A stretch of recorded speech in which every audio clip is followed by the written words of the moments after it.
Guys, আমি 4টে বল order দিয়েছি। তো এটা আমি এবার ফ্লিপকার্ট থেকে না অর্ডার দিয়ে অ্যামাজন থেকে অর্ডার দিয়েছি। তো এই বলগুলো আমি আনবক্সিং করবো আর দেখবো আমার সাথে কি কোনো অ্যামাজন স্ক্যাম করে কি না।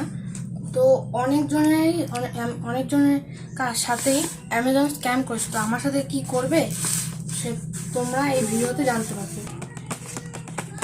তো আমি এখন এটা আনবক্সিং করবো, দেখা যাক। তো আমাদের ফার্স্ট বল, যেটা কি হার্ডলির বল। তো আমাদের সেকেন্ড বল, যেটা কি স্টাম্পার। আমাদের থার্ড বল, যেটা হচ্ছে আমাদের সিক্সিট কোম্পানি, সিক্সিট। ও আমাদের ফোর্থ বল।